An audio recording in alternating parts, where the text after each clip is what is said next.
So good evening, everyone. Thank you so much for being here tonight.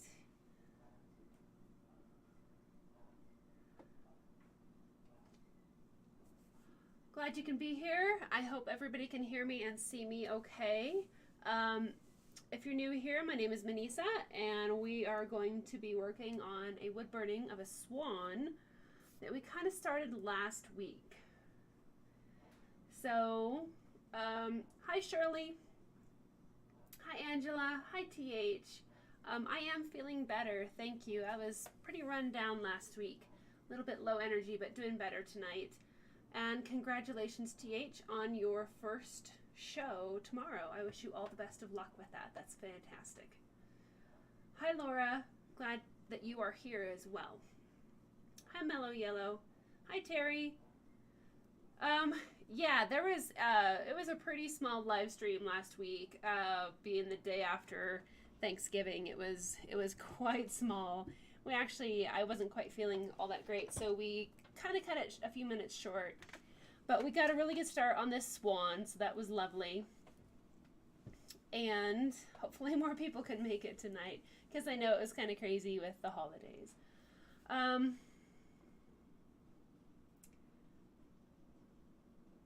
Oh, you did see it later, Terry. Okay, cool. Hi, Mina. Glad you can be here.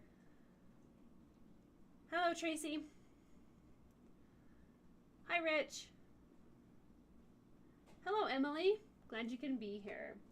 All right. Hopefully our internet will behave itself today.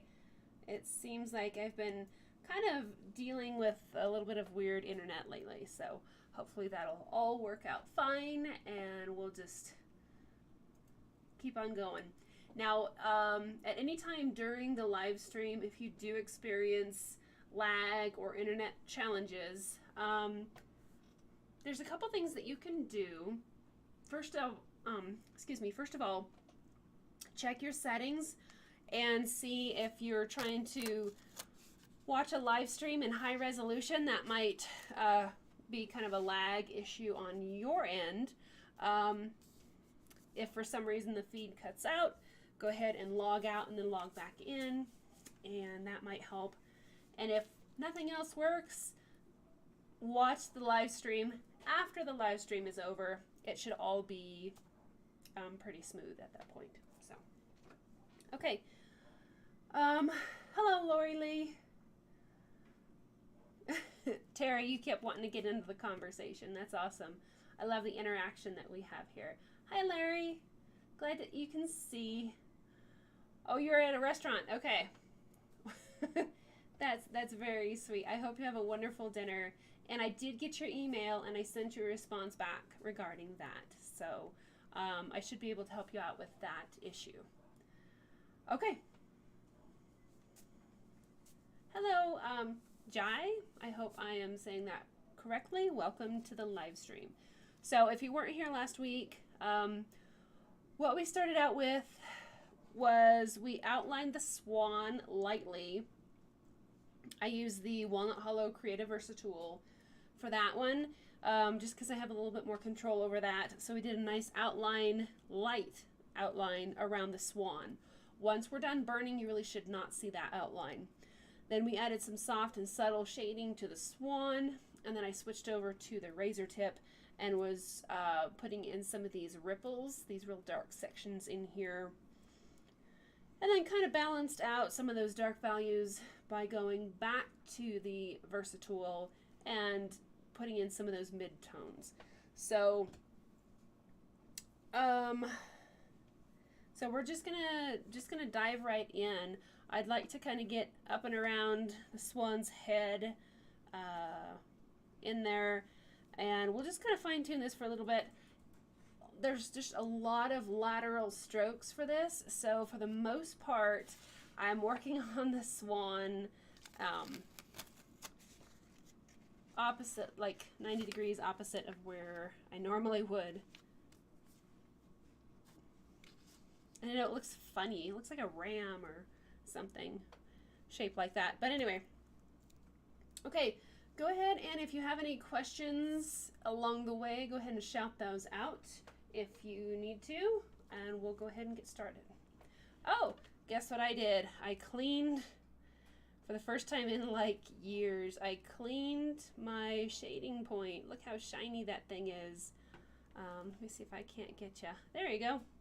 Now there are some black specks in the middle. I found out that those are pits or indentations somehow. I'm not sure why. It would be pitted. I don't know. Maybe carbon buildup has produced some wear and tear, but I can't really sand those out. So it's all nice and shiny, and it is burning a bit better. I know Rachel from the Woodburn corner would be very, very impressed that I finally cleaned my point. So, alrighty. It burns a little bit darker now too at full temp. So, hello Maggie Mouth. Alright. So just still going to use that upper part of the shading point.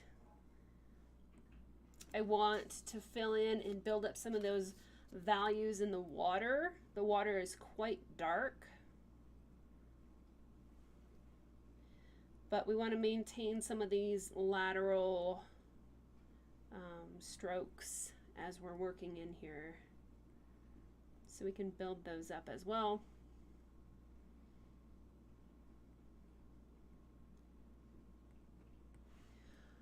Hello, C-Mac. Rich is asking, what did I clean the tip with? I have it here. It was one of those M-Jump sanding pads. I think it's in a different bin. But anyway, it was one of these little M-Jump sanding pads. But I'm pretty sure I used like 1,000 grit or 1,500 grit, because I found that that was working out pretty well for this. But just real fine grit sandpaper is great, so that you don't put micro scratches or giant scratches in your point, because then it'll have an impact on the surface of the wood. You'll get gouges in the wood and other marring that personally kind of drives me crazy. So Terry, those pits might be from burning the dark backgrounds, that it overheated. I have a feeling that it may be because the carbon was on the point for so long, kitty, that it just was, I don't know if it was maybe corrosive or something, but it certainly did not do well. So maybe Rachel's right. Kudos and shout out to Rachel at the Woodburn corner that we should probably clean our points a little bit more often, and maybe that pitting would not have happened. I don't really see it as an adverse problem to the point yet, but these points are made out of brass, and you can get individual replacements for them through Walnut Hollow. You can buy them individually. They have changed their points for the shading tip. It's a little bit different than it was about 10 years ago. I find that I need to sand them a little bit more to make them smoother. But it's been several years since I bought new points from them, so they may have changed it again and made some improvements. I'll have to look into that. Kind of report back.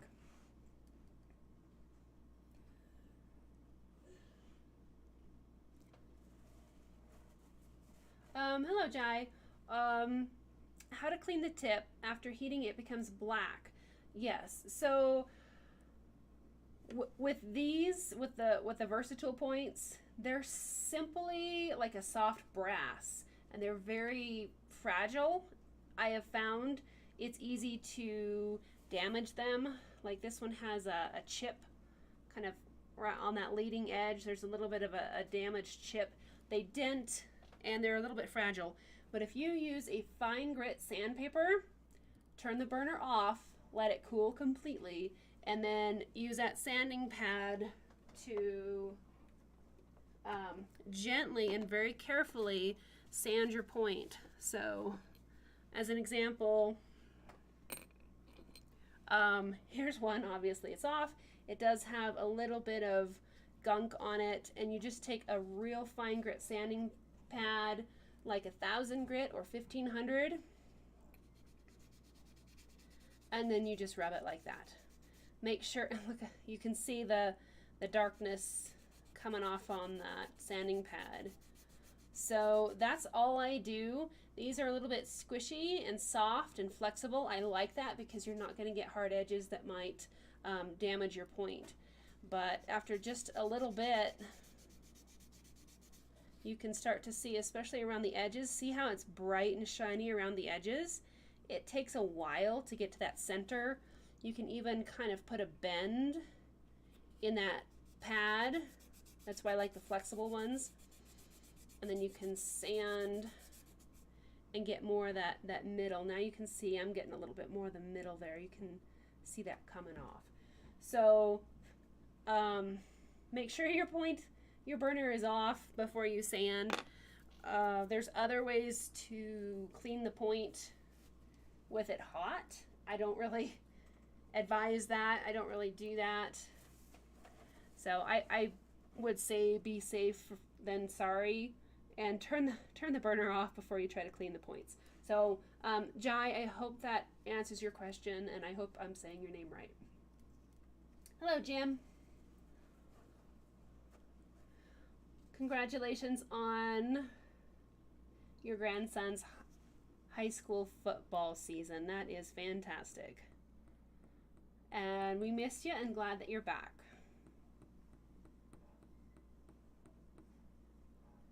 Hi, Steve.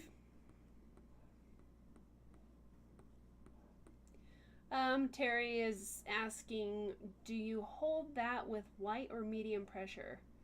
I know we were kind of jumping around there, Terry. Are you referring to sanding the points or wood burning as far as the amount of pressure involved?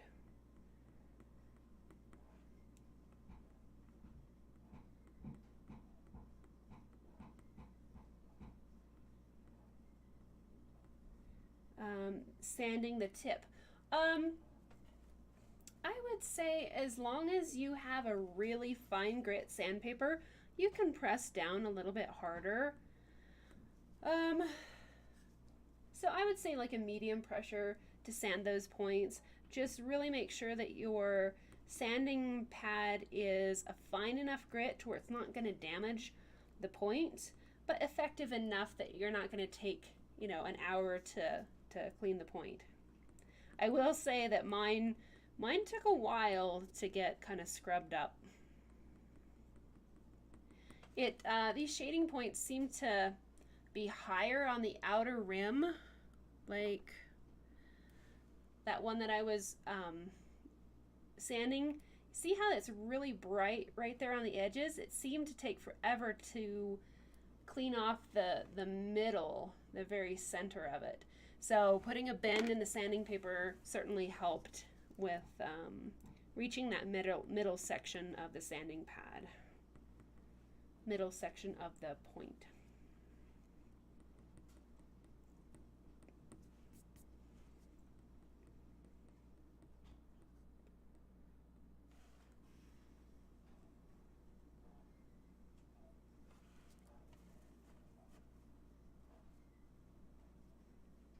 Okay, very good.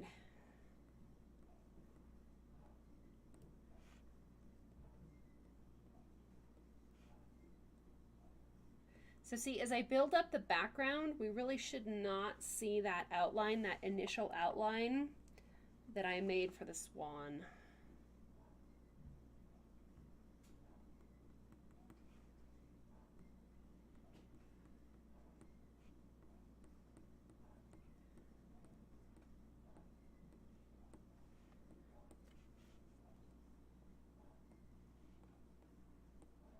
So we have some lighter ripples up here, and we can just put those in pretty fast.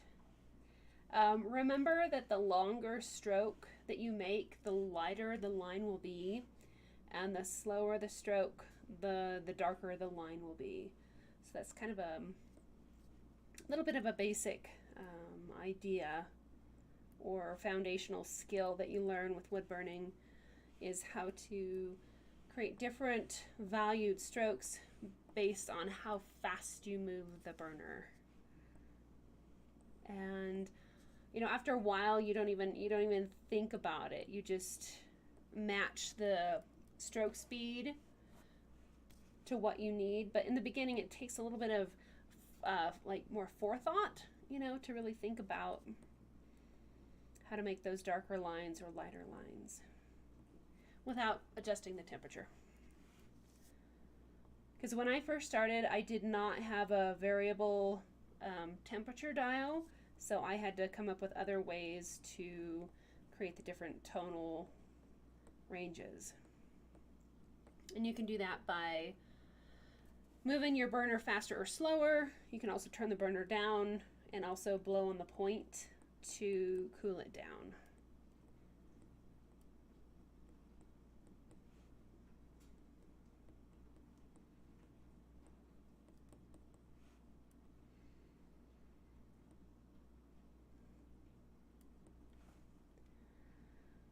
So now that I'm getting these values set behind the Swan's head, they're kind of the mid-range values, we can go back in and start building up some of those darker values, these little ripples that are in here.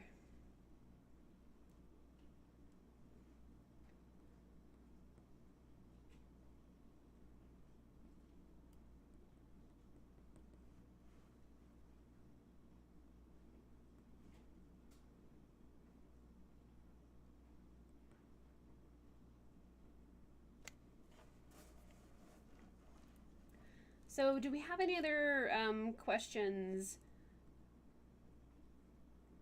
as far as whether it's water or reflections, anything that you guys are kind of wondering about or wanting to kind of learn more about? Just let me know.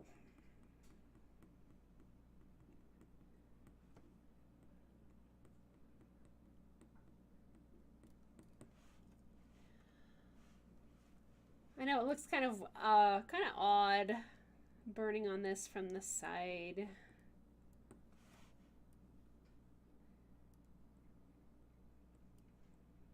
But it's really important to kind of match your hand positioning to your strokes, and as far as how you need to make those strokes in the most consistent manner. Okay, so Mina is asking, would you use the skip technique for the water ripples? You certainly can. As you can see, they don't go all the way across. There is some skip method in there as far as making these ripples. Water ripples and water in general is very abstract. And as long as you get kind of the general feel of the way that the water's going, like in this case, it's horizontal. We really got to build up on that horizontal aspect. Except for in front of the Swan and behind the Swan, we have more of a looping pattern. But yes, you can definitely do skip methods. I would not want my water lines to be absolutely perfect straight across. It wouldn't look natural. So yes, the skip method would work well for that. Terry is saying, could you maybe drop the points in rubbing alcohol to help clean them? Personally, I would probably avoid that just because I know whatever comes into contact with that burner, as soon as you turn it back on, I don't know how much you can clean off that rubbing alcohol, like in the threads and everything. And if you fire up the burner, there's a strong chance that you're going to smell some sort of fumes coming off of whatever you used as a solvent to clean it. So I would be cautious if you decide to do that. I always come back to the fact that this thing's going to get really hot, and I guess I want to be careful with what I breathe in. I hope that answers your question, Terry. Other artists might do that. I don't know. I can tell, it's crazy, I can tell if I haven't used my burners for a little while and there's a little accumulation of dust on there and I fire up the burner, I can smell the dust. If I touch or handle these points or the burner when they're off and then fire it up, I can smell like my fingerprint oils or something coming off of them. It's really crazy. So anything that comes in contact with these points leaves some sort of residue, even minutely. And I might just be hypersensitive to the smell of things, but I would be cautious for sure if you use any kind of solvents. Chris Jones, yeah, just use real alcohol. The smell will be sweeter. Well, that is a point. Don't know that it's a good idea to inhale alcohol fumes either. But to each their own, buddy.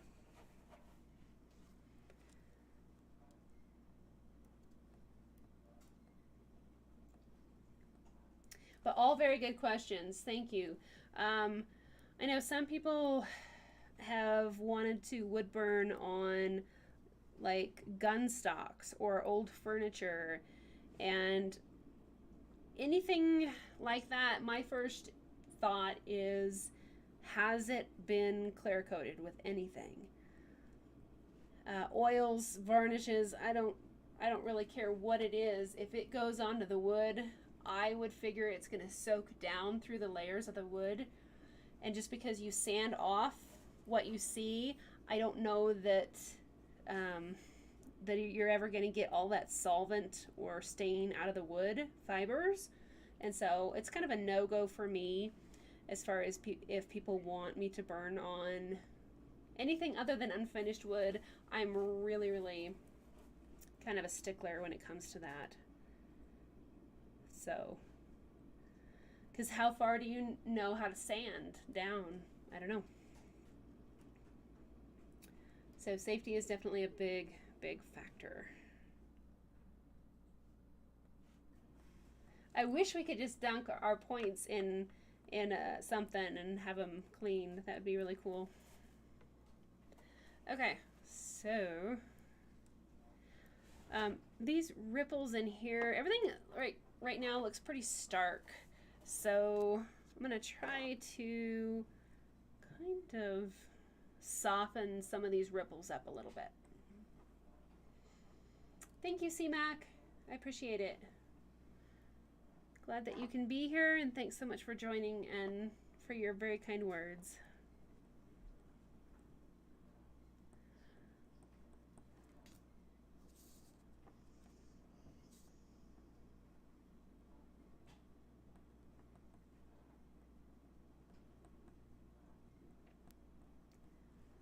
Okay, so I'm gonna leave some of these highlights in here and then kind of darken the water as I go farther away from the Swan.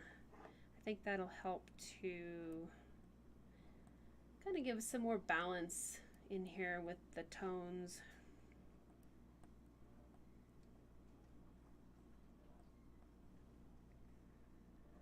So Mina, you say you tried to sign up for the Zoom classes from your mobile phone and it didn't work. Okay, are you talking about, well, I don't really have a sign up for the Zoom classes yet. I did have a form that you could just fill out as far as what you might be interested in. Were you trying to fill out that form? I might still have some bugs in the website, so thank you for telling me. Okay, you went through the web page later and it worked fine. Okay. Okay. Yeah, I build the website as far as it would look on a desktop, and I have to remind myself to go back and look at the mobile version because sometimes things get scrambled that I have to unscramble or fix. So thank you. I'll take, okay. You're talking about the form. I'll take a look at that and see if I can't get that fixed. I wish I had someone to do all this stuff for me. but I don't. So I teach myself and I do the best I can. Thank you. I like the website too. I think it looks much cleaner and brighter. So if you haven't gone over to see the website yet, please take a minute to do so. Let me know what you think. And if there's any problems, certainly shout that out as well.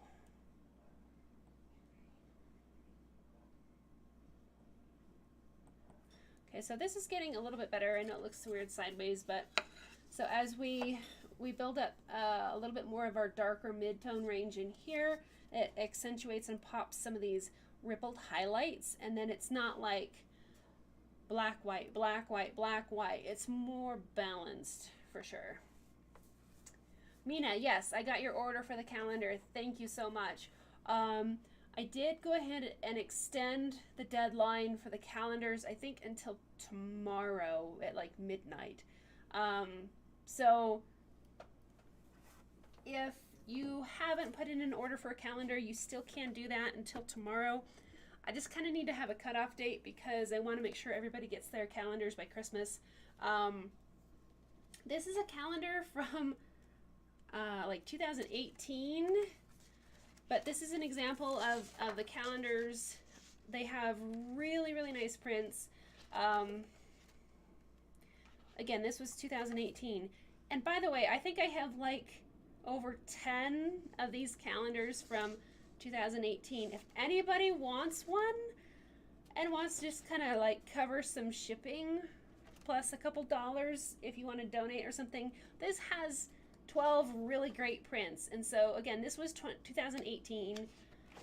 If anybody wants an old calendar just for the prints, you might as well let me know because they're just sitting here. I'd rather them go somewhere. You can cut them out and hang them on the wall if you want. So those are the pieces of art in 2018 calendar. The new calendars have artwork that is most of it is from this year that I created, some that we made on the live stream, like the elephant and the hands, some of the, I forget which other ones. Johnny Depp, Jack Sparrow is in the new calendar because he's not been in the calendar before. Even though that's an older burning, it's one of my favorites, and he never made it into a calendar. So if you're interested in what images and artwork are in the calendar, go ahead and go to my website, and you can click down through each month and see what's there. So just go to the home page, minisapyrography.com, scroll down just a little bit, and there's a big thing that says calendars, and you can go there and browse through and see what artwork there is. And if you're interested in an old calendar, you know, I take, you know, even $10 or $15 or something to help just kind of cover the shipping and a little bit of the cost on that. The new calendars I think are like $26 or so, but all new artwork as far as never before being seen in a calendar. So if you haven't done that, go ahead and take a look at those calendars. They make great gifts. And if you have any questions, or Mina, if you wouldn't mind putting in the my webpage in the chat, that would be lovely. That way people can just click on that link directly. But I haven't done a calendar for like 2 years. This is only the third calendar I've put out since 2018, so it's kind of a rarity. So awesome. Yeah, just send me an email, contact me through my website, something if you want one of those old calendars. I'd even just take offers right now because they might as well go to a happy home than sit here and be sad little calendars. That's why I'm really trying to make a cutoff for this year's calendars so that I don't get stuck with calendars, because it's such a time-related thing. Okay, so that's looking a little bit better. Some of these ripples in here I think need touched up, but they're getting really close. I'm not going to burn all the way around out here because it's just kind of, yeah, dead time. Lori Lee, go ahead and just contact me through my website if you want a calendar, and I'll email you right back and we'll set something up for payment to get those calendars to you. I think I have a little over 10 calendars from 2018. It's a great way to get prints for not much.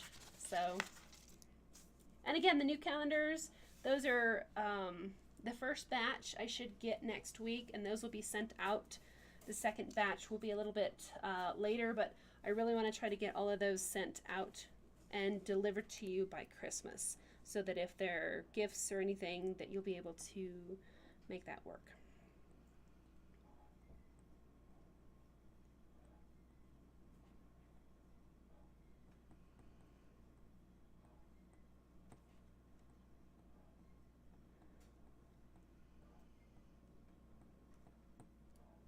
Thank you, Mina, for putting that link there to the calendar. She took you directly to the calendar page. And I know in the link it says 2021. Don't mind that. You'll get the 2023 calendar. I just kind of reused that web page and forgot to change it in the code. Okay, so we're just continuing these back and forth motions. A lot of this you can see needs to be a little bit darker, but we'll see how much time we have. We're doing okay on time. And that's where the devil is really in the details, trying to get your values balanced and make sure that your darks are dark enough and your lights are light enough. And sometimes that takes time, and it takes time to adjust those values. And that means you may have to wood burn an area multiple times, but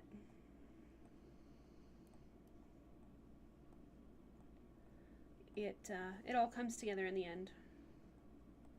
As Rich was saying last time, this is we were in the ugly duckling stage last week for sure.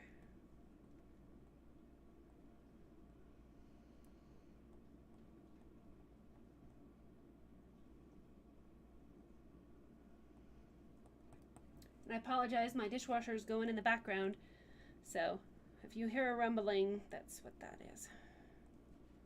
And my trash can is still silent. Quite a few sessions ago, we talked about my goofy trash can named Mona that would make a moaning sound. It doesn't do that anymore. Ever since it went on camera, it will not speak. If you missed that that video, you can go back on Patreon and re-watch all the old videos, including the trash can debut of Mona. Okay, so as we're working on the water here, it's easy to get kind of in that back and forth rhythm, but you can see that we have some highlighted ripples. So this section right in here is going to be a little bit lighter. From here over it's going to be darker, and from here over it's going to be darker. So that'll just take a little bit of time to build up. Another thing that you can see with this swan is backlit. So our unburned wood right around the neck is where it's going to be the brightest. You can even add like a little bit of white colored pencil, after the wood burning is completed, to kind of make that pop a little bit more. And even though the swan is white, he still has, still has shadows and a nice variety of tonal variations in there. And the reflection, as you start to see, is darker than the original. So we're going to build up some of the values underneath this reflection as well. And this was a lot of fun making these little ripples here. Again, water is very abstract, so don't be afraid of water. Just really dive in. Cool. Thanks, Lori Lee. Thank you, Angela. Thanks, CMAC. You guys are awesome. I really appreciate it. Thanks, Tracy. Cool. Oh, and Mina put in the contact form too. Cool. Thank you, Mina. I really appreciate it. Yeah, Mona didn't like us laughing at her, Terry. I agree. It was the most annoying trash can, though. Every time you open or close it, when it would close, it would make this groaning noise. It was really annoying. But it's better now. So we're going to make, this is almost kind of like a nice little gradient in this section here, where it's darker towards the Swan, where that water line is, and then it gets darker as you get more light cast into the water, and you just see more of that reflected light. Cool. Thank you, Terry. Thank you, Mina. Awesome.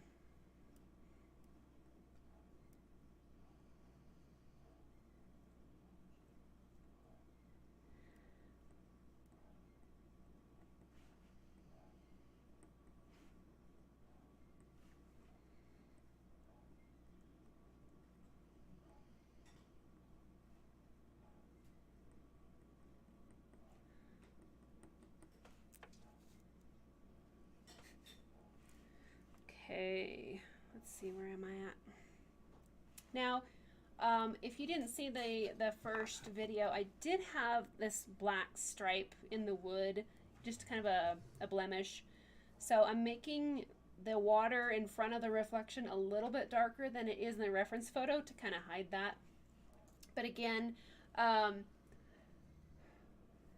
it's so abstract. Water is very abstract as long as you kind of follow that main pattern, the main feel of the water. You can get away with a lot.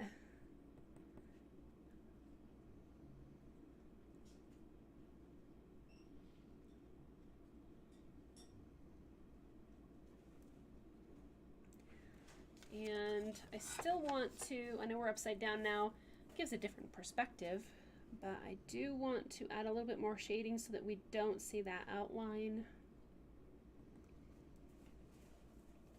The Swan monster. I like that, Chris. The Swan monster. It looks pretty different sideways. Looks like a water buffalo.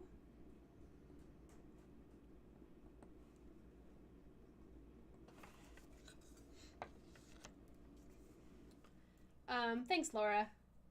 Okay, so Feel the Rut Outdoors. You ask the $1 million question.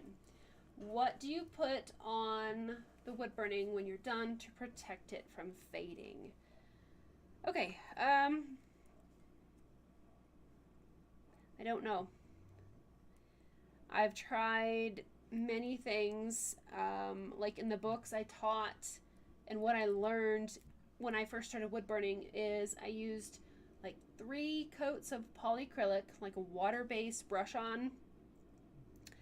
But I found that didn't do much for the fading, so I added a UV component on after that, and I still saw significant fading. I've tried outdoor like polyurethanes that would yellow the wood, and I wasn't crazy about that. I tried my UV coating directly onto the wood. It yellowed it. And I finally quit sealing most of my wood burnings because through trial and error, I'm not sure that the clear coating is the best thing for the wood burnings. I don't know. That's a great question. That's everybody's question, and the answer to that is I don't know. I don't know if you can prevent fading.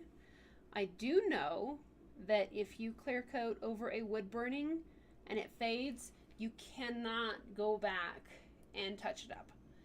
You could try to sand off that clear coat, but again, safety factor wise, how far that clear coat goes down, you don't know. So if it stays unfinished, then you can always go back and touch up the wood burning if there's no color. So that's a very tricky question. Another thing that I noticed is since I stopped clear coating my pieces immediately, I would just put them like in a dark spot, like a closet or something, and just leave them there until I had either to ship them or put them in a show. And as soon as I clear coated them, like, it was crazy. I had this buck, a wood burning of a buck, and it sat in the closet for 6 months. And I did not see any significant fading. I clear coated it with my polyacrylic, which I like the glossy look. The next morning, I woke up and I could see significant loss of value, especially in the lighter tones.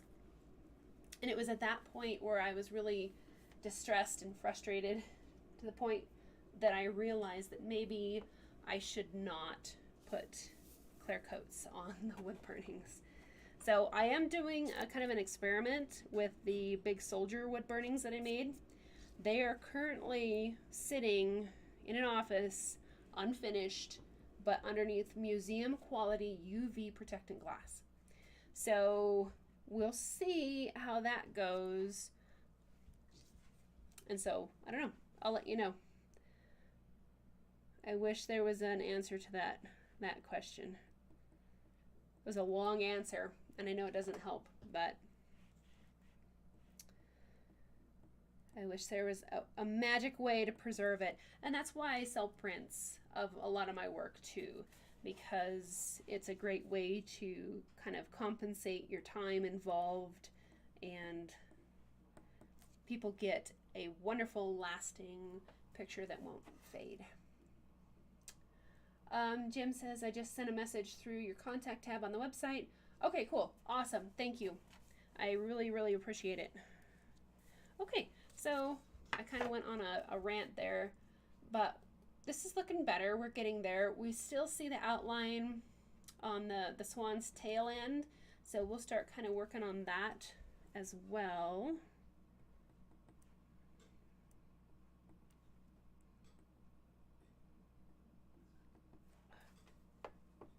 Keep running over like kitty hairs.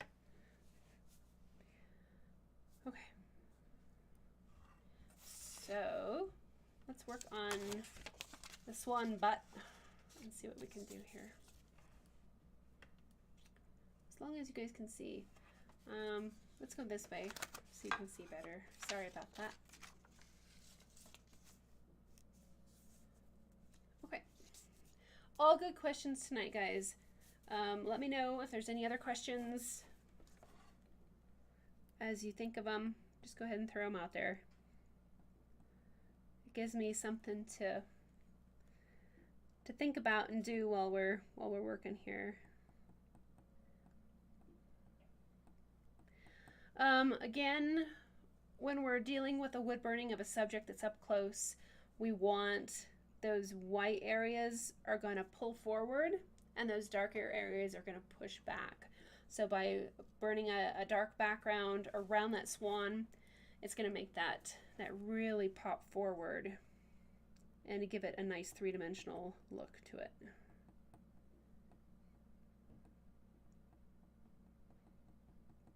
And if you find that you get too stripy in those consistent stripes, you can always go back in and do that skip method and kind of soften it up a little bit like that, and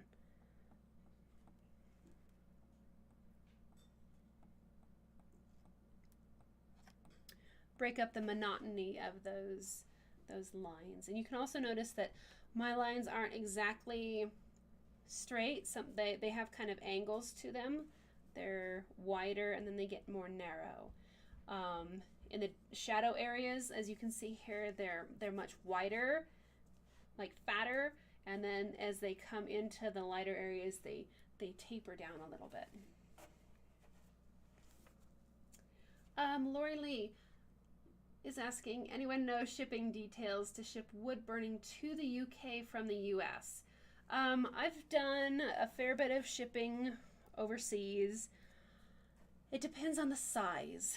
So you're going to want to package your wood burning to make it arrive in the best condition possible. Lots of bubble wrap. But try to put it in the smallest box that you can comfortably and not run the risk of causing damage to the edges. The larger the box, the more expensive it's going to be. Everything is much more expensive now than it was in the last couple years. When I was sending packages overseas, I would say like, a box about the size of a laptop is, between $40 and $60. It'd be thicker than that, but it totally varies. Oh, the size of an egg, Lori. That's much better. Custom fees. Yes, I have had some of my customers get really upset because they paid a lot of money to ship it, to get their shipment, and then they went to the post office, and the UK postal people can hold that package until the customer comes to pick it up and pay another hefty customs fee. So on my website, if you scroll way down to the bottom in the fine print, I do have that listed on there, that if you purchase from the UK, there is a strong possibility that their local post office can hold their package until they basically like pay a ransom fee. I don't know if that's what that is, but it's what it seems like to me. And I have no control over that whatsoever. I pay a certain amount to ship their box out of the United States and to the UK, and after it gets there, it's kind of out of my hands. So being upfront with your customer is really important. But the size of an egg, I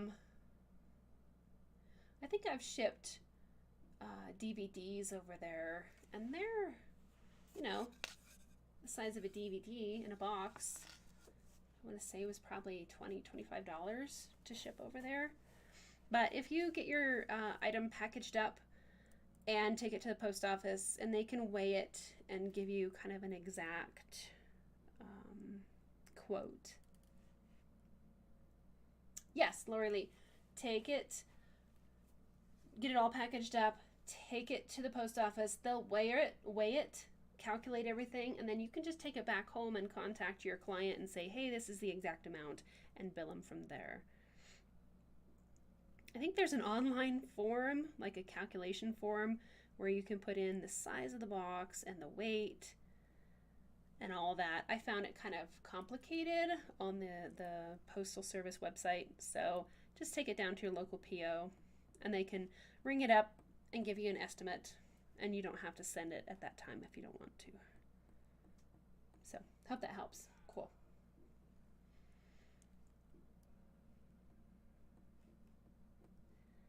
Yeah, I've shipped several things to the UK. I sent a very large woodburning, like 16 by 20 to Germany.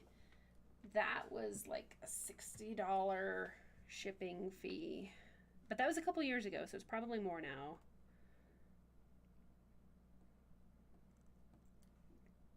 Hello, Corbin. Glad you can be here tonight. Your question is, I was working on shading a horse eye this week, but I was struggling to maintain an eye that appeared moist and realistic. Okay, so that moist attribute to an eye is your unburned wood. You want to really avoid those highlighted areas at all possible. You can always go back and add a touch of like white colored pencil to make those little moist spots pop and look glossy. Also, with making eyes look realistic, make sure that you use the full range of values. So you're going to want to build up a lot of mid-tone ranges, like mid-tones, darker mid-tones. Eyes are very rounded towards the edges. They're often darker towards the edges. And then there's a gradient as it comes in towards the center of the eye, the pupil. And then, but those moist little highlights are unburned wood. So you got to burn around those. But those are very good questions. I know we have wood burned several eyes on the live streams. All of those live streams, the past ones, are archived on my Patreon page. So I try to make these live streams free, but at the end of the day, I go ahead and put those over on Patreon. So like $5-10 a month, you can jump on there and view countless hours.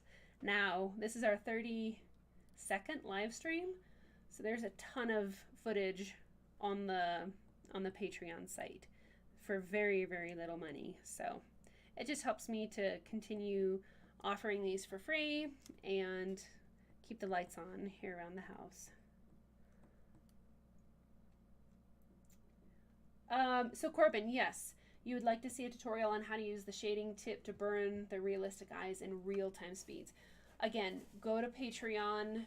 I've got, oh my gosh, we wood burned an eagle with a very pretty eye. We did a pet portrait of a dog. Help me out, guys. What other critters did we do a wood burning of? An elephant? You couldn't really see the elephant's eyes, but... And yes, Chris is right. I do have a wood burning tutorial. It's a little bit faster, I think, on YouTube on how to burn eyes. I think it's a cat eye video, so there's that as well. You're welcome, Laura, for sure. Terry, would love to have you on Patreon as well. Anything that I can tell you that you need to know? You can sign up at any time. You don't have to sign up at the beginning of the month now. They changed their platform, so you won't get like double billed if you sign up at the end of the month, which is lovely. So you can sign up at any time. If you have trouble finding stuff on Patreon, it's a little bit of a different platform. You can just keep scrolling down. I also categorize my content by like tags, so you can search up keywords like live streams or patterns. That's another thing that's on Patreon, all my patterns for these projects. So they're hand drawn so that you can follow along and create your own project.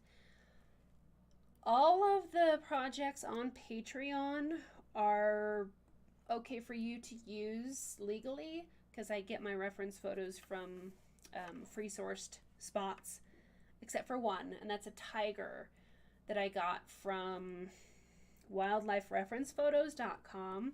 And in order for me to give you that pattern, you got to go on and to Wildlife Reference Photos and buy your own copy of that, just because that's their platform. I don't do tutorials from them anymore, so that's it, I think.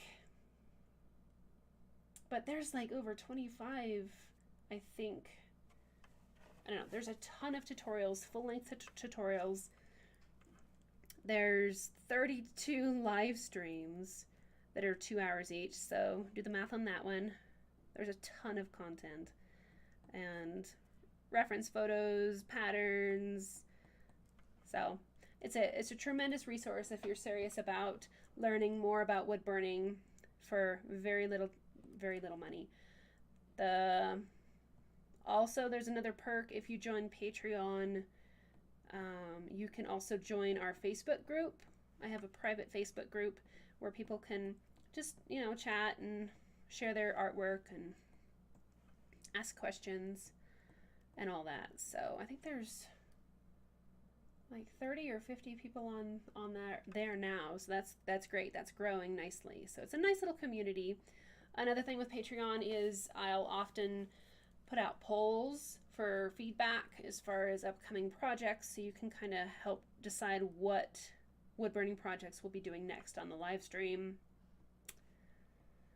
Anyway, lots of great stuff on there. And thank you to everybody that's already on Patreon and that has supported me. I could not do this without you guys. It's such a huge help, and I really appreciate each of you. Okay, you're very welcome, Corbin. Thanks, Chris. Jim, yep, there was a cat, a tiger too.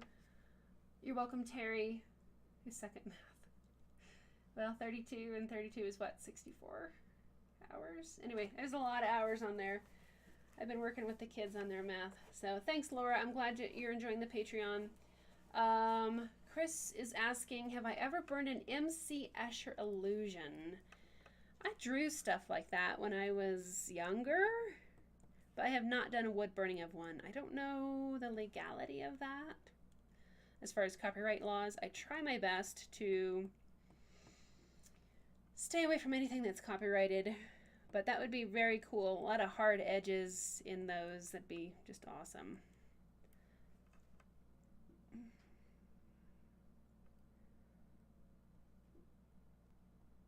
Some kind of going back and adding in a little bit of some of these darker stripes in here. And these highlights, I'm just not burning them. I'm burning around them. Hello, Meta. Do you, Meta is asking, do you have beginner-specific tutorials on Patreon? That's a good question. I think most of the tutorials that I have on Patreon are more like full-length tutorials on how to create a project from start to finish.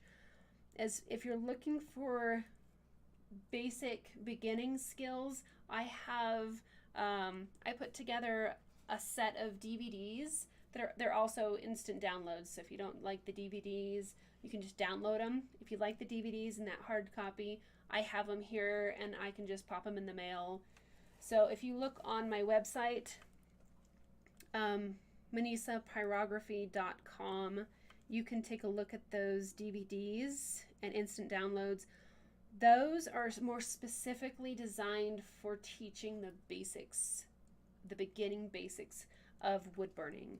They're a great way to build your foundational skills to where you can tackle the more realistic artwork. So if you're looking for the more specifics, beginner stuff, you might take a look at the DVDs. But there's so much content on Patreon that sometimes, as you can see, like on this one, I'll just flip this over and teach some basic stuff on the back of these too. So that's great. It's a little bit easier to start with the DVDs if you're a beginner and build that platform, and then you can come over to Patreon and kind of expand on that a little bit more. But great question. Terry says, I know I'll find others to follow on Patreon. Can't afford everyone. Oh my gosh, yeah, I'm right there with you. I've supported a select few people on Patreon as well. A lot of it is just learning how to teach. In addition to wanting to learn other art forms, I follow some people so I can learn how they're teaching in order to help you guys to learn better. So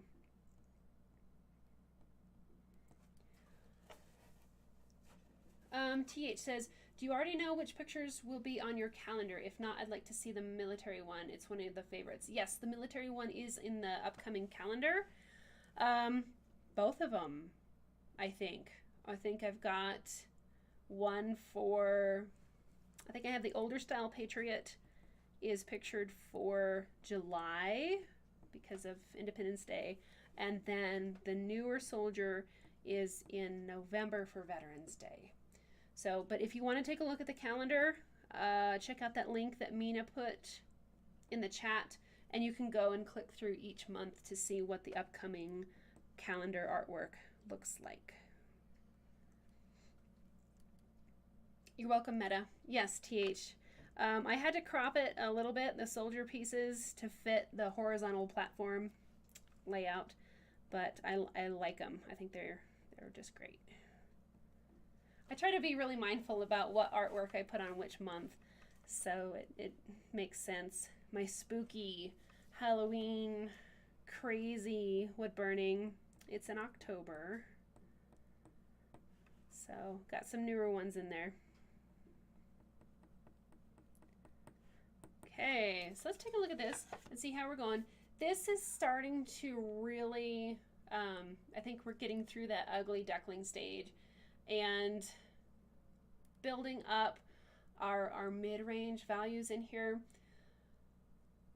It's easy when you're doing this monotonous back and forth shading. It's easy to accidentally burn over some of your lighter sections.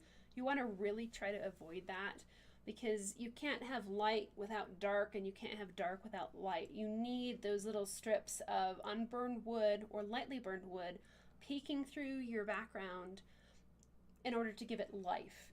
If it's all a really dark value, the water will look really kind of dull and muted. As you can see here in the reference photo, you start seeing some of that more dull aspect to the water. And the farther away from your subject, usually the water calms down, and the ripples calm down, and it gets more smooth, because this little guy or gal is swimming and flopping around, and it stirs up the water, and that catches the light that comes down and hits on these areas.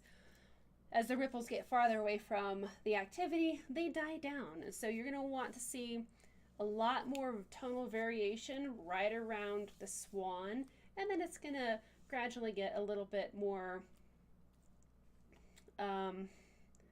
even valued as it progresses away from there. I hope that makes sense. Anyway, but these little sections of unburned tidbits in there are really important, especially when we're right around the swan. Okay, so just looking at where we're at here, I think we're going to turn that this way, give you guys a different viewpoint for a little bit.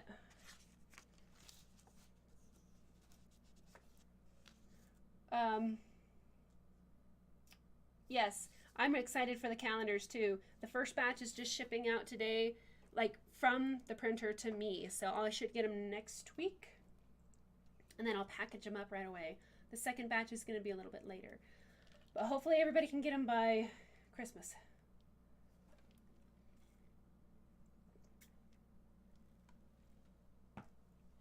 Okay. Maggie, you purchased the DVDs. Awesome. Very cool. If you haven't gotten your DVDs yet, I think they're still on my countertop. I forget. Maybe I sent yours out. Anyway, for those of you that don't know, I live like a 2-hour round trip from the nearest anything. So I kind of have to time my trips to the post office with gas being so expensive. So anyway, I have packages sitting on my counter. Couple things that need to go out. So, but as soon as it ships, you should get it pretty quickly. So thank you very much for your order. I really appreciate that. I put so much time and effort and energy into those DVDs. It took me years to get those pulled together. And I did everything, the photography and I had to teach myself how to edit video, and I was going to burn the DVDs myself, but I went with a big printer, so they look really, really nice. And they've got closed captioning too. So if that's another thing, if you know of anybody that's hard of hearing, I went ahead and had all my DVDs closed captioned. That's not on the download, it's only on the DVDs. So if you know anybody that is looking for a hobby and they have trouble hearing, that's another cool thing about the DVDs. Cool. Oh, Maggie, I didn't even read all of your message. You got your DVDs. You watched the first one. Awesome. Thank you very much. I'm multitasking, and I'm just kind of spazzing out tonight. Cool. So Mina, yes, I have books available as well. So I have a more advanced book for realistic wildlife, and I have a beginner's book. And all, I don't think I mentioned, but I'm running a sale right now for the holidays. All my instructional material is 30% off right now. And I don't remember the deadline for that yet. It's still a ways out, but if you're looking for instructional material, I pretty much do like one big sale a year, and it's now. So all prints and instructional stuff is 30% off. So if you want to print, this would be the time to get them too before the holiday season. I've got some new prints available. I have the elephant wood burning that we did on the live stream. I got that made into prints. I have a really cool new cowboy leading his horse into the light. That's available as a print too. So thanks, Mina, for mentioning the books. I appreciate that. Jim says, can you cover a little bit about using Photoshop to convert an image into a sepia and then a pattern for burning? Also, what level of Photoshop do we need to get? Jim, if you take a look at my YouTube channel, there is a video where I cover how to convert an image into sepia tone using Photoshop. I also cover that in both books. So I just use the, oh gosh, I forget what level of Photoshop it is, but Photoshop hasn't really changed much in like the last 20 years. So I did those tutorials with one of the more recent levels of Photoshop. It's like C7. It was years ago. I don't know. I'm on the darn monthly plan. You can't buy software anymore. You have to rent it, which drives me crazy. As a small business owner, it really, all those rental fees just kind of eat you alive. So I hope that answers your question, Jim. Start by looking directly on YouTube, because I have a really nice tutorial on that, and then check the books as well. So, and I also talk about doing a pattern, I think both on the channel and the books as well. So start there. Hi, Deb. Glad you can join. When the sale ends, I don't know.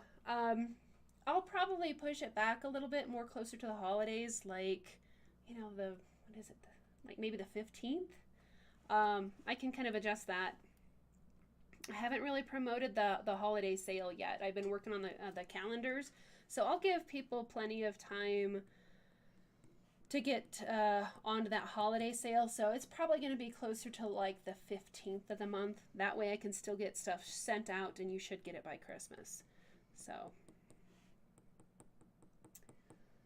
and if you have any problems with the coupon code or anything like that, just give me a shout. Okay, so I'm, you know, these darker values take so much more time, but I'm really starting to create this ripple of light because we're backlit, so we've got sunlight coming in right here behind the swan. So I'm going to build up these darker values first, and then kind of get them set, and then I'll fill in this area here with a little bit of lighter tones. So, Corbin is asking, have you ever burned on a board that had different shades in it? And if so, how do you cope with that to maintain perfect shading? Different shades in it. So there's a couple different things there, Corbin. Like if you look at this project here, you can see there's stripes where multiple pieces have been kind of put together.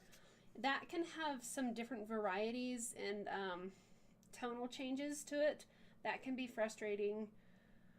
A lot of times it just comes down to the fact that we're dealing with wood, which is a pretty imperfect subject to burn on.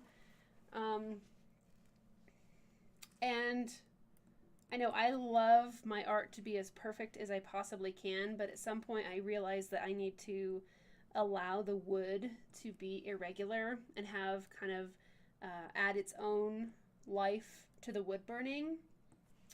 If you're talking about an end cut where you see the rings, that is tricky too. You can either just leave it to where you can see the rings, your shading's going to be a little bit off, or you can painstakingly burn in between the grain of the wood and try to smooth that out. I've done that as well. Over the years, I've learned I don't really like doing portraits on end grain. That's where you can see the rings really well, because it is very difficult to make the shading smooth. So for something where you need really smooth shading, go for an end cut. Sorry, not an end cut. What is it called? It's the flat part of the wood. So it's cut cross grain, or with the grain. Anyway, I'm struggling. So I think I showed you guys this one. I've been working on this bear a little bit more, but you can see that the grain in this one goes laterally. This is much easier to create a smoother wood burning than the ones where you can see the rings. I hope that helps.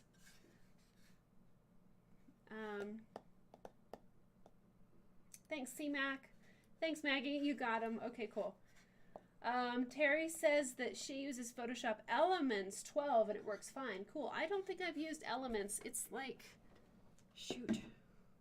It's the one where you have to get a subscription for it. It's like the top level Photoshop. I was a graphic artist and designer for many years before I got into wood burning, and so I still use that higher level of Photoshop. I don't think you need that for just turning an image into sepia tone though, but that's my preference. Okay, so just still working on building up these darker values, which takes some time.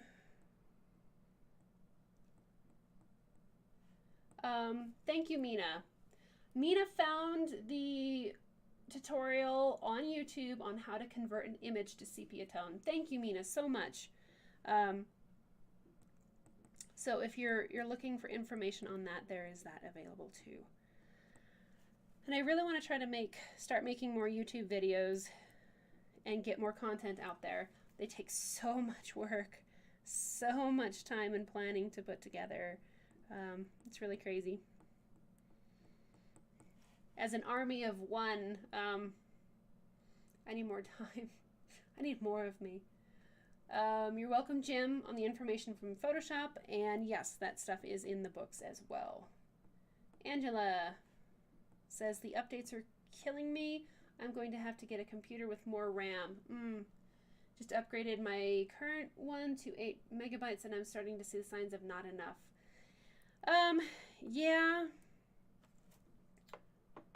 When I went into photo editing, where I would, I have an HD camera, I film my own everything, and then I build my videos from scratch, I quickly realized that your standard desktop computer is not enough. So I wound up purchasing, Angela, I got a gaming computer, which I really don't game, but after doing the research, the gaming computers are able to handle that higher level of demand for editing video and processing, even in Photoshop. Photoshop got really difficult to use because, everything's getting so more high definition and bigger. Everything's just bigger and better quality. So if you're looking into a new computer and you're wanting to go higher capabilities, take a look at some gaming computers. They're crazy. They're really, really good. I hope that helps. Yeah, that's very frustrating. I've had the same gaming computer. I think this is only my second one in like 8-10 years, which is crazy because normally the normal desktop computers they only lasted me like 5 years or so. 3 years. Anyway, hope that helps. Terry, you like the bison? Cool, thank you. I've wood burned several bison over the years. I really love them. They've got so many cool textures to them. I like the textures.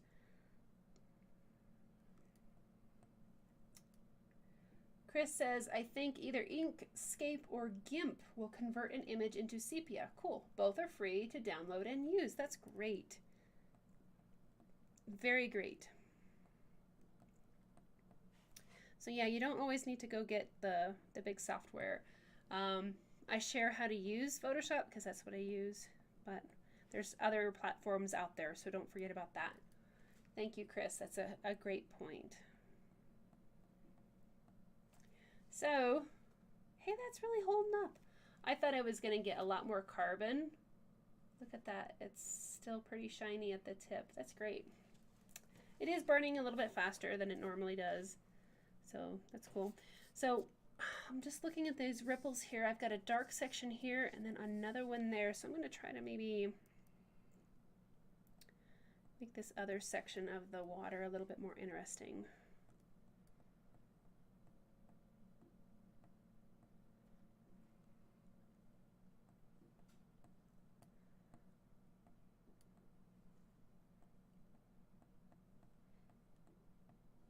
Yes, Mina's doing a fantastic job, and I so appreciate it. I'm really glad we haven't had those little the hackers that were jumping on the live stream. That was annoying, and I really appreciate everybody reporting that, and we seem to be doing better. So appreciative of Mina and everybody that helps out. It frees me up so I can keep burning instead of typing and trying to fix stuff, so thank you. And find stuff, my goodness.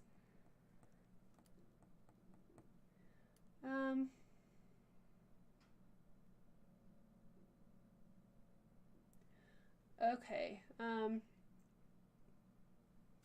So Angela, you say you were thinking of a gaming computer too? And Mitch is not impressed. Okay. If that's what you're talking about, Angela, I know we've jumped around a little bit here, but if you're looking at gaming computers, go ahead and send me a message. I don't know, I'll try to make a note and I'll send you one, but send me a message and I'll kind of share some of my favorite brands for the gaming computers that I've had good luck with.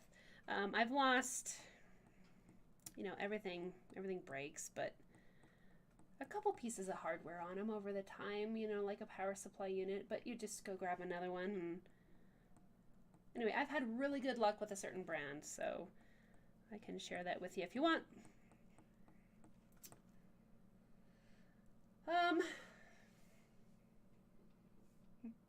Hi, Dennis. Glad you can be here. Dennis is asking, what is my favorite wood burning? That's a good question. I've had a lot over the years, probably anything that really challenges me. I like the bigger ones because they take me so long to create. So I don't know if I have a favorite, but my favorite thing to burn is textures. I know that. The big train is one of my favorites.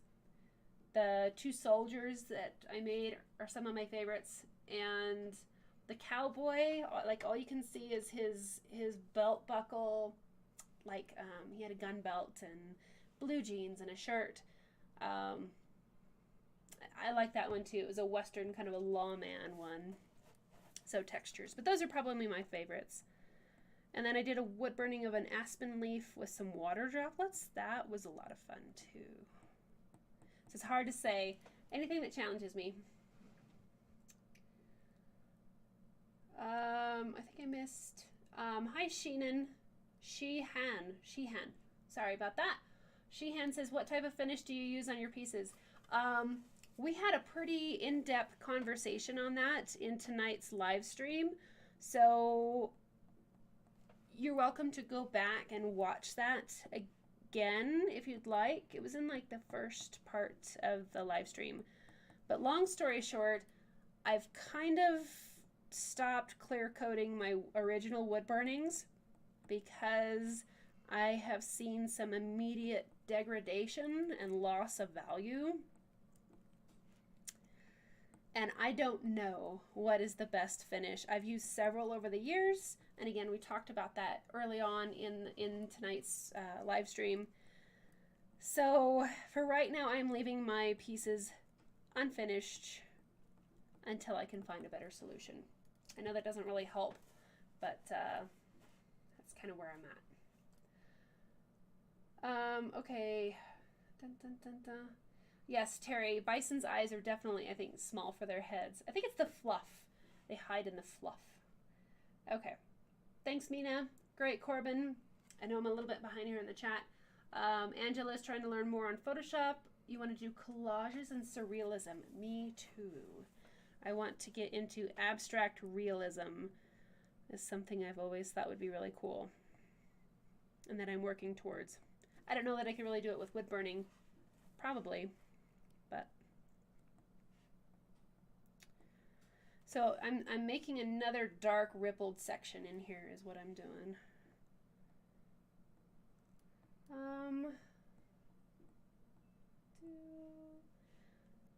Okay, CMAX says Best Buy has quite a few that are affordable. My son, CMAX son, is a pro gamer and he was using iBuyPower and CyberPC. So I have CyberPC as well. And both of my sons are gamers and they also have CyberPC.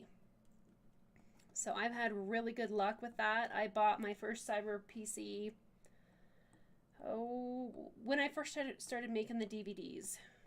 Was that 2016? I don't know. And I think I'm on my second one since then. I don't know. 2014, I think.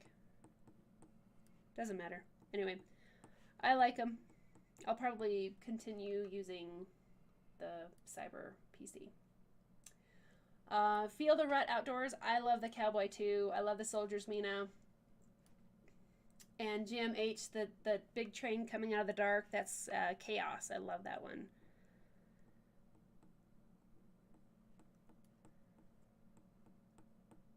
And Terry, that's what you got for your stickers. Cool. Yes, Mina, thank you for the reminder. Please go ahead and like the live stream. And if you haven't subscribed, go ahead and consider subscribing to the channel. It helps. And if I do spontaneous live streams, you should get a notification if you like subscribe and hit the little bell button. So you get like a little email reminder or something that I'm about to go live. Look how it's already 7:20. So I'm just kind of going back in and adding a few more darker rippled sections in here. But let's take a look at it real quick. Okay. So one thing I'm seeing is this. As far as changes on the reference photo, I think you can see here, my reflection is pretty much straight up and down. I've been like angling off to the side like that. I will correct that and I'll pull these values in and make them more vertical. I think that's important. Most of the time, reflections will appear directly below the subject, whatever they are. They're not usually kind of at a slant like that, so I need to fix that and make that a little bit cleaner. So I'll work on that as well. But it's good to kind of take a little breather once in a while and step back and analyze what you're doing, because you can kind of get in that zone and miss some important factors.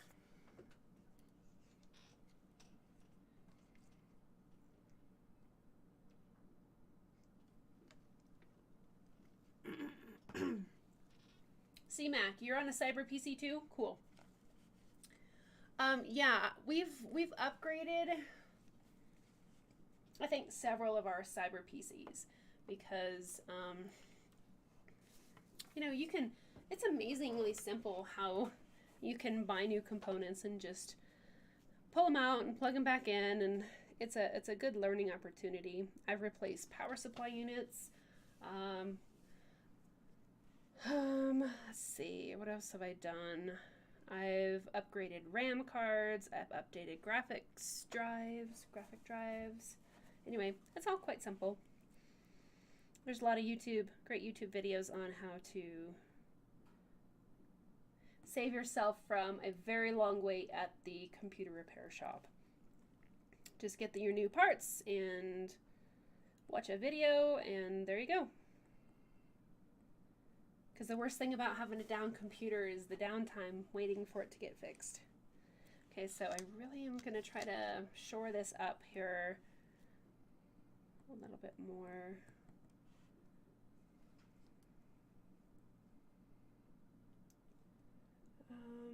Thank you, Terry. Thanks, Mina. Thanks, C-Mac. I know the holidays are always really crazy, but this next year I'm going to really try to create more wood burnings, like, for myself. I have not wood burned for myself in a long time. Seems like I'm always busy with, you know, homeschooling and cleaning and all that, and planning for the live streams and the tutorials and all that. So I went ahead yesterday and sanded up like 25 blank pieces of wood for the upcoming kind of year, half year. I usually sand like a big, large group of wood maybe every 6 months or so. Anyway, hopefully I will be able to design some larger pieces that really challenge me and try out some different subject matters that I haven't really tackled yet. So I'm excited. I want to continue to push myself and grow in that regard. So I'm glad I got everything sanded up yesterday. It was bitter cold, but it was very snowy today, so it all worked out fine. Oh, also, if you need to purchase wood for your wood burnings, I strongly recommend. You're getting some buffering. I saw that we had a dip. Sorry about that, guys. If you need wood burnings, let me start over. If you need wood for your wood burnings, I strongly recommend getting basswood. And let me see what's going on here.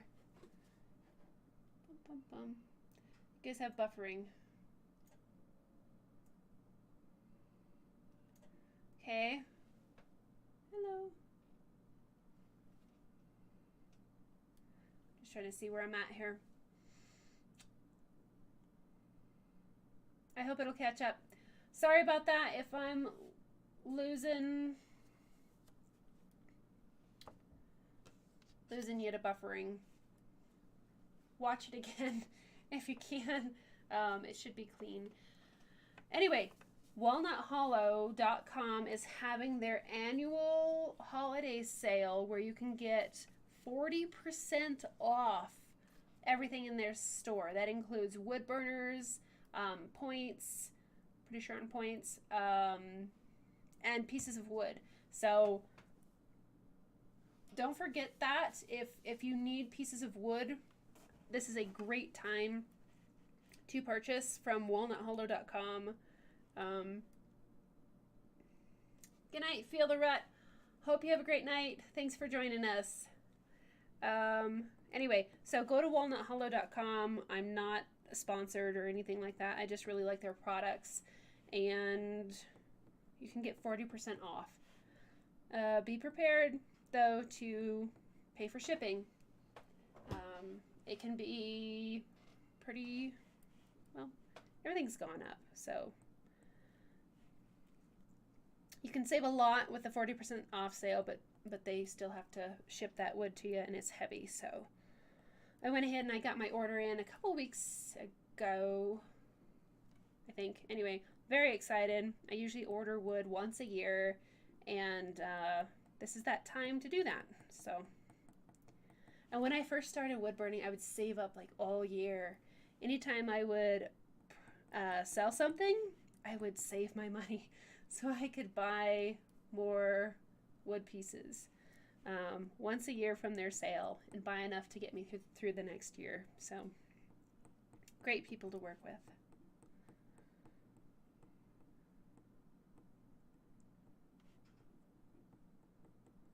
Okay, let's see if that's better. So that's a little bit better. We kind of shored that up. It's more vertical. We can also kind of do that here as well. See, this one's kind of angling off. So getting our reflections more perpendicular to the way you see them is good. So I can adjust that here too. And really we have a lot of great aspects to this piece here. One thing that I do want to go and add in is a little bit more variation in values in some of these reflections down here. So I think I'm going to take a break from the water and we're going to jump over and put in some more variations into this bright highlight here. Because water, what you see in the water is usually a little bit darker than what's in the photo. So we'll add a little bit more here. Kind of soften this and tone this down a bit. Okay, so it is, hold on, I'm getting behind, sorry guys. I think the chat like rearranges itself sometimes. Jim says, how are the boys enjoying their new school experiences? We actually tried public school for a little bit, and it just really didn't work out for us. So we're back to homeschooling, and I think everybody's just doing great on that. I know my daughter likes the social aspect, but she's got some other fun social things that she's able to do besides homeschooling. So we tried it, and anyway, back to homeschooling. So more work for me, but I love the flexibility. Corbin is saying, I know exactly what you are talking about. I'm always so busy burning gifts for other people that I never have time to burn things for myself. I totally relate.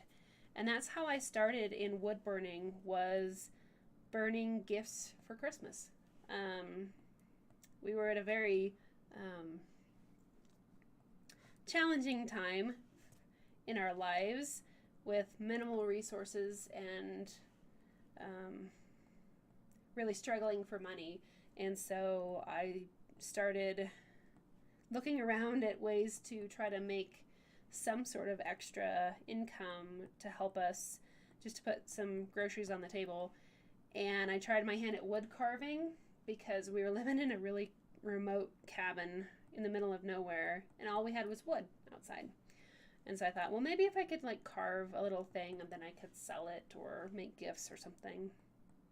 And it was horrible. It was awful. So I thought, well, maybe if I like made it darker and burned over it, it would look better. My carving was still horrible, but that's how I got into wood burning. So stumbled onto it totally by accident and spent the next few months challenging myself and seeing what I could do with the medium and looking for a bigger challenge to really grow and push, and learning the supplies and learning the wood, and made lots of Christmas gifts that year. So anyway, that's how I kind of got started. Same area as you as far as making gifts. But it's difficult to not have time to burn projects for yourself. I think we need that as like fuel for our souls, kind of a thing. Chris Jones, yes, there is a code to get a discount from Walnut Hollow.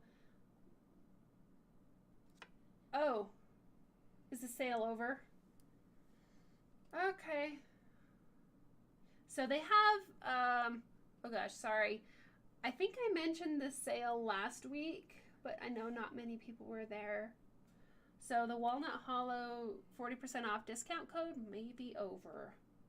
But they are offering free shipping, which that's almost a wash, seriously, when you like purchase a lot of wood. So take advantage of their shipping free, because that's almost as good as the 40% off sale. So that's huge. Very good. And they also have some discounted stuff there. So, okay, free shipping code. Okay. That's still really, really good, because like I think I spent like $100 and some on shipping. It was a big order though. It was a really, really big order. So take advantage of their free shipping code too, and put it on your calendar. Like every year they do a 40% off sale. So But thank you guys so much for looking into that. And Mina for getting that shipping code. That's awesome. Hello, Earthborn Graphics. So glad that you can be here. You're asking, do you have any bare bones beginner tutorials? Shading is something I've never understood. I've done a smidge of crosshatch style, but very little experience. Absolutely. I have, as far as the beginning basics, I put together DVDs. They're also in a downloadable format. So if you don't like DVDs, you can do the downloads. If you like DVDs, I can ship those out to you as well. I have 4 DVDs, Beginning Basics Volume 1, Volume Basics. If you know nothing about wood burning, that's a great place to start. I also have a DVD solely for shading, in smooth shading, and I have a fur, hair, and whiskers DVD as well. So you can find all of those on my website at minisapyrography.com. I also have 2 books out through Fox Chapel Publishing. They're also available on my website. I do signed copies from my website. So that's the only place you can get a signed copy. Anyway, but I enjoy doing those. So I have the 2 books. One is a beginner's book, and the other one is a more advanced book for realistic wildlife. So I hope that answers your question.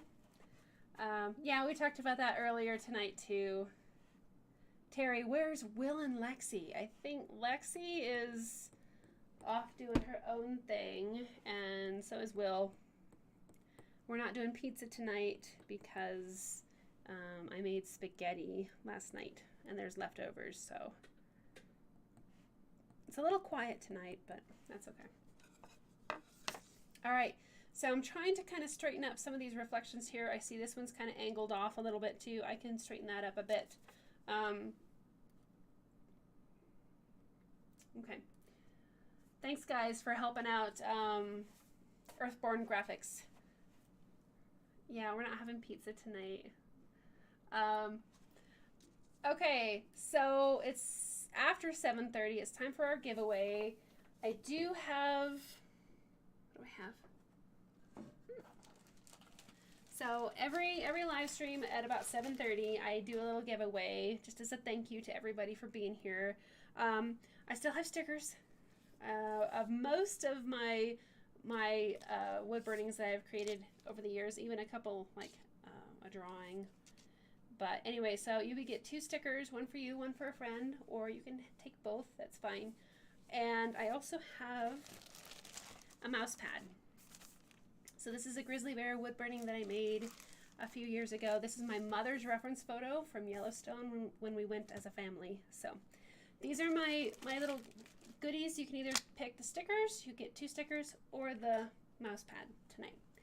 So tonight's question is, what is your favorite winter activity?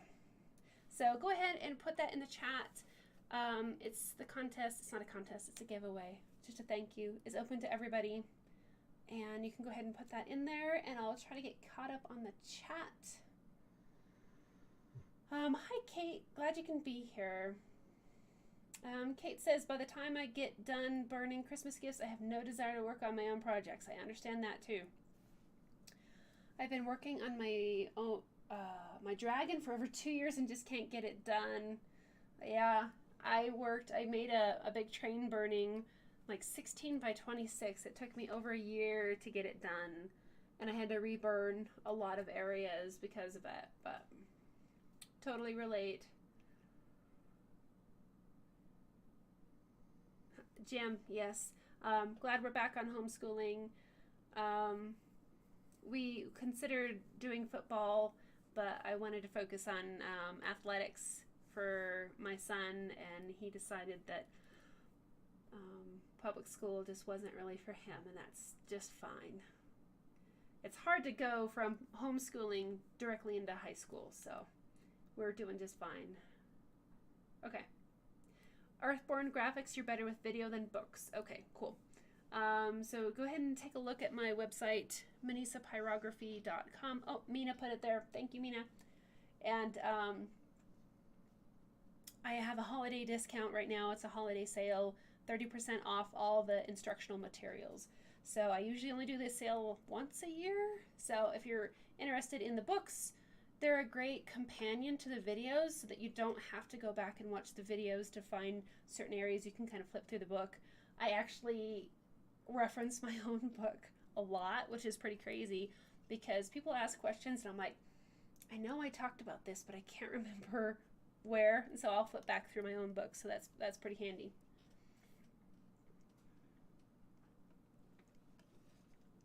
So they're a good marriage between the two of them. So, excuse me. I think we're doing pretty well. I would kind of like to work on this little hard transition here, but behind the duck's back end. So I'm going to kind of soften that up a little bit. It seems a little bit harsh. Okay.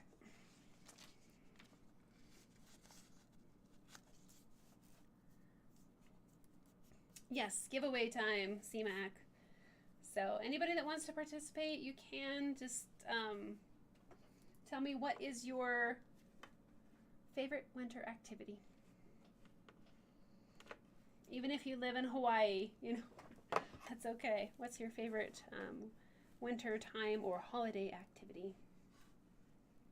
Okay, so this area right here is a little bit stark for me, so I'm going to pull some of these ripples across and blend this in just a little bit.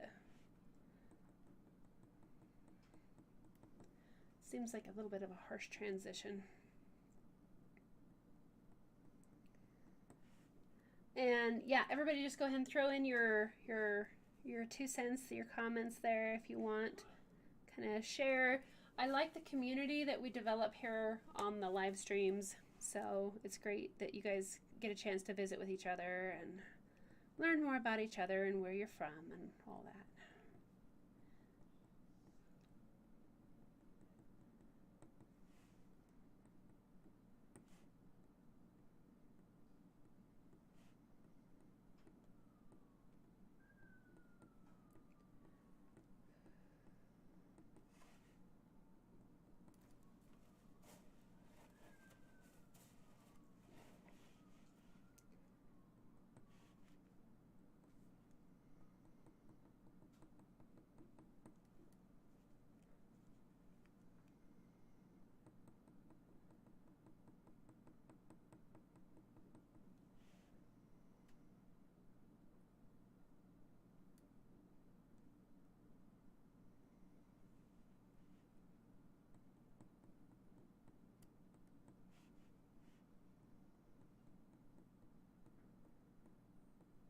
So I'm building up some more of these little darker sections in here in the reflection of the swan.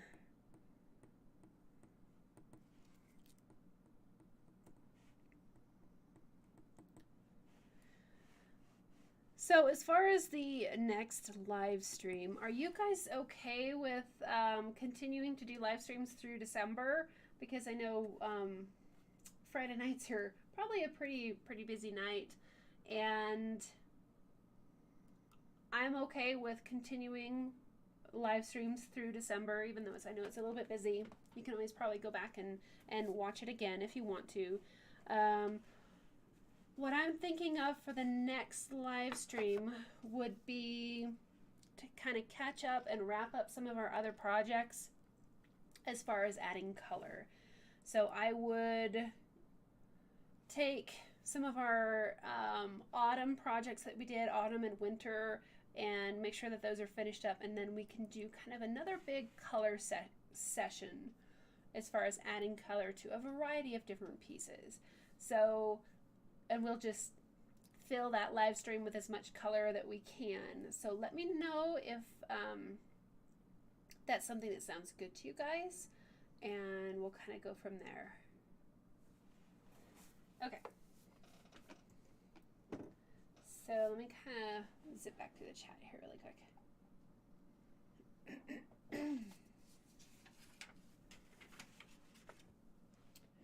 Okay, so Lori says reading and burning by the fireplace.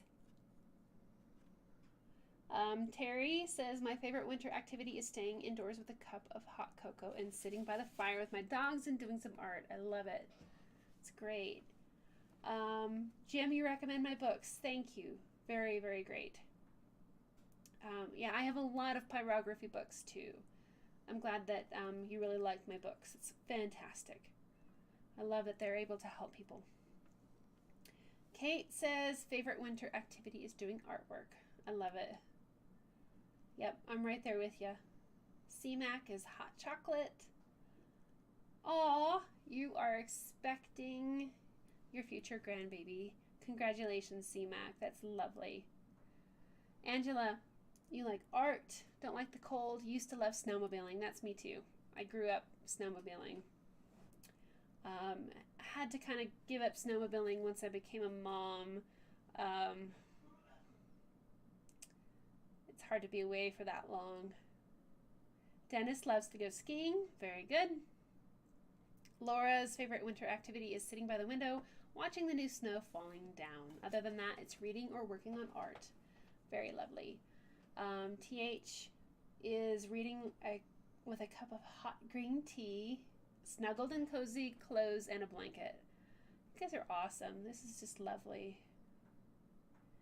So Jim says that he's entered 2 carvings this fall and pretty much got a clean sweep in the pyro categories. Awesome. Congratulations. That's great. Chris is going to stay out of the cold and doing some woodworking or reading a book. Very great, guys.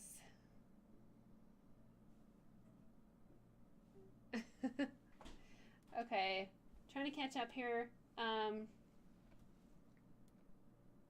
Okay, so tonight's giveaway recipient, let's see here. So tonight's giveaway recipient is Mina. So, Mina, you are just a rock star here on everything, helping me out. And I see you have not gotten a giveaway yet. So, Mina, you get the giveaway tonight. So, let me know if you would like stickers or a mouse pad. And congratulations, Mina.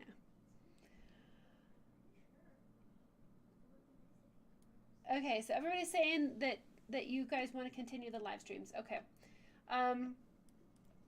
Yeah, I was not feeling good last week. I was really kind of down as far as a multitude of things, and it was difficult for me to kind of finish out that live stream. But I know that this is an important community get together for a lot of people, and December can be very stressful. So if this helps you guys deal with the stress of the holidays, I'll be here on Friday nights to help you out and do the best that I can to just chill out and have a great time doing some wood burning. Chris, your favorite pastime was riding down a hill on a sled. Aw. That's great. Okay. So Angela, you're okay for any night but Saturday. Cool. Laura, you'd like to continue with the live streams. Rich, indeed. Okay. Terry says yes to the live streams. Okay. Mina, that's a great point. The 23rd is so close to Christmas that, excuse me, we'll probably take off that night. I'll be probably just as busy as everybody else. So we'll keep going on the live streams, but we'll probably take off the 23rd. That's good. Cool. All right. I think I'm about caught up on the chat. Holy cow. You guys are awesome. Okay. So, Mina, just send me a message and let me know. I think I have your shipping address. But anyway, let me know what stickers you'd like, and congratulations again. Okay. You know, I could just sit here and enjoy the chat and not even get any work done. So, but I'm going to try to finish this up a little bit. I'm not burning around here because it just is taking too long. I'm going to try to straighten up this and blend that out a little bit. I like where we're at as far as this. As far as the tonal variations, This is really nice and dark here. We could probably darken up this section over here and make that water down below a little bit darker, but we're going to go ahead and work a little bit up there for now. Hello? Hello? Someone, oh, I know. Okay. Like someone just came in the house, but it's okay. I know what's going on. Okay. So Jim is saying there's a nice show in Simpsonville. Not sure where that is, but very cool. Okay. Yes, congratulations, Mina. I know there's a little bit of a delay here in some of our chat, but you guys are awesome. Congratulations, Mina. Hi, Lexi. Okay. So I'm gonna work on kind of straightening up this a little bit. Reflections definitely follow a set of rules as far as where they appear to the subject. They're always directly beneath their subject. So you're going to want to try to match that as much as you can. And it's always mirrored. So if you see this little wing here, you'll also see a little bit of a mirrored image right like that. So you can even kind of create your own shading to some point. Yeah, what's up? I'm still live, kiddo. What's up? I'm bringing the kitty in. The kitty? Well, here, step over that way. There's Missy. Missy says hi. Lexi says hi. Hello. I think she's good. Okay. I'll set her right here and see if she might want to chill in the live stream for a bit. Okay, sounds good. Looks like she's going out. Okay, cool. I love the community too, Mina. Okay, everybody is agreeable to continuing the live streams, and we'll do a color recap of some of the projects that we've done. I know Larry went ahead and added color, some snowflakes to the winter scene that we did. That turned out fantastic. We'll work on that. We'll work on the snowman and the autumn fall still life of the flowers in the cream can. So we'll add color to all of those things. We'll probably even add color to the white swan. So I'll make sure that I get caught up on all my wood burnings and that they're right where I want them. And then we will do a big color wood burning tutorial next week, next Friday. So it's a date, it's a plan. Very cool. Terry, you're never busy at Christmas? Wow. That's awesome. I sure am. Oh my gosh. Yep, she's here. She just wrestled the cat. I do have Sophie's right here on the floor, and then we have another cat, Swiper. She's over there. So I know the room looks empty, but I'm surrounded by furry critters.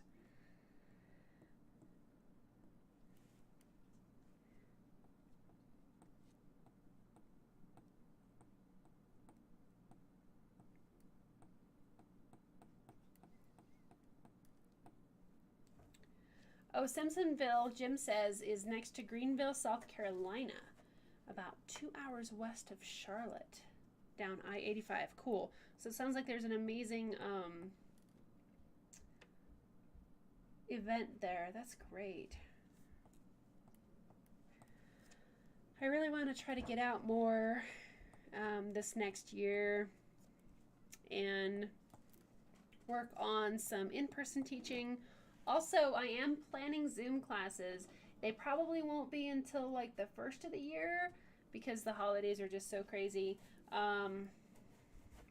But if you are interested in Zoom classes, go to my website, scroll down on the main page. There's a link to a contact form. So what I'm interested in is how can I help you learn wood burning better through a more interactive environment?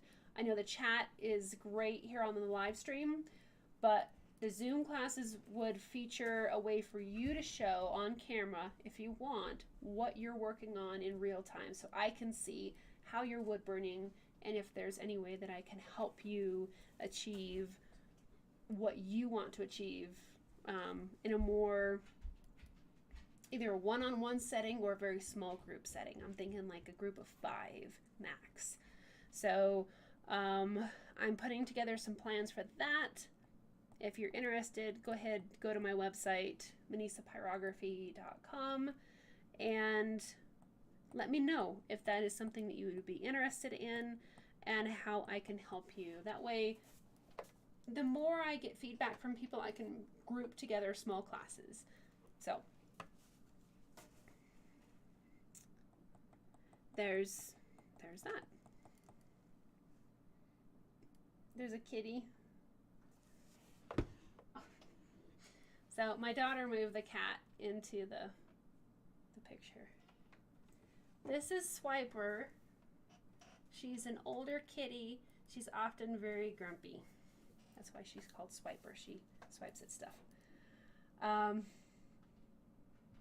Okay. Good night, Laura. So glad to be here. Oh my gosh, we're just a couple minutes out. So this is coming along pretty good. We've got most of it done. As far as in the future, I would probably darken up some of these areas out here, although it looks kind of nice that way, kind of light around the edges. We could also build up some more value in the swan, the shadow side of the swan. But overall, this was a really fun piece. It went pretty quickly. And Laura, have a great night. Glad to have you back, Larry. Kate, yes, I said Zoom classes, not Zumba. I don't dance. My daughter does, but I don't dance. So I don't think Zumba and wood burning would be very safe, although it could be quite comical, despite the third-degree burns and that fire aspect. So Zoom classes. Zoom, not Zumba. Okay. So, Chris, you got your cat with ya? Awesome. Very good. Thanks, Mina, for throwing out that that link. I see I need to fix my links.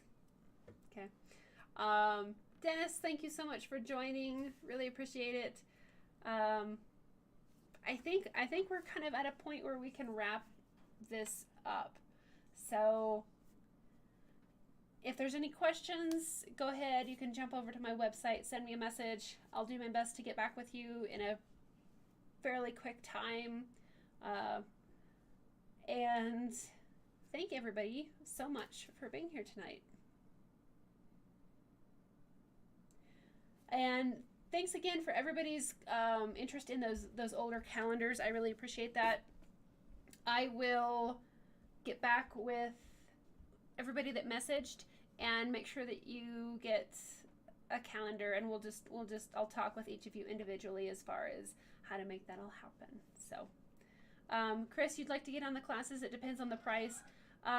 Normally art tutorial, like one-on-one art tutorial, is between, I looked it up, $35 and $60 an hour. Since I'm just starting into Zoom classes, I would probably do like $30 an hour, like a 2-hour session or something like that is kind of where I'm leaning towards. So I try to make things as affordable as possible for you guys, but still make sure that I cover my expenses. So I hope that answers that question, and I'll get more information out as we draw closer to Zoom classes. So, all right. Thanks so much, very much, everyone, for being here. Hope you have a great night, and we will talk to you and see you next week. Good night.